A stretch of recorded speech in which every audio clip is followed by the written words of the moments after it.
October 11, 12 తేదీల్లో నిజామాబాద్ జిల్లా నగరంలో తెలంగాణ బహుళజన బీడీ కార్మిక సంఘం BLTU 2వ రాష్ట్ర మహాసభలు ఏర్పాటు చేయడం జరుగుతున్నది.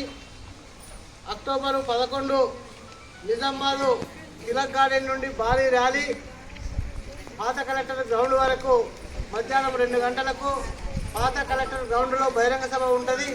ఈ బహిరంగ సభకు ముఖ్య అతిథిగా ఉమ్మడి నిజామాబాద్ జిల్లా ఇన్ఛార్జి మంత్రి అయినటువంటి మంత్రి సీతక్కని ముఖ్య అతిథిగా పిలవడం అనేది జరుగుతున్నది. GST, కోప్రా చట్టం, మరి క్యాన్సర్ బొమ్మ ఇవన్నీ పెట్టడం మూలంగా పరిశ్రమ మీద 1,00,000 ఆంక్షల మూలంగా ఇవాళ బీడీ పరిశ్రమ 26 రోజుల పని లేకుండా పోతున్నది.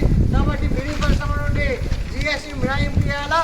రాజీనామా చేసిన బీడీ కార్మికులు ఎవరైతే ఉన్నారో మరి 2018లో 3,000 రూపాయలు పెన్షన్ ఇస్తానని మోడీ బీజేపీ ప్రభుత్వము గజెట్ నోటిఫికేషన్ తీసింది. ఇప్పటికి కూడా అది అమలవుతలేదు. ఇప్పటికైనా 9,000 రూపాయల పెన్షన్ ఇవ్వాలా. ఈ అన్ని అంశాల మీద అక్టోబరు 11, 12 తేదీల్లో నిజామాబాద్లో జరిగేటువంటి ఈ ర్యాలీ బహిరంగ సభకు పెద్ద ఎత్తున పాల్గొనాలని ఇవాళ ఆర్మూరు మండల కేంద్రంలో ఇవాళ తెలంగాణ బహుళజన బీడీ కార్మిక సంఘం ఆధ్వర్యంలో గోడ పత్రాలు, గోడ పోస్టర్లు ఆవిష్కరణ చేసి కార్మిక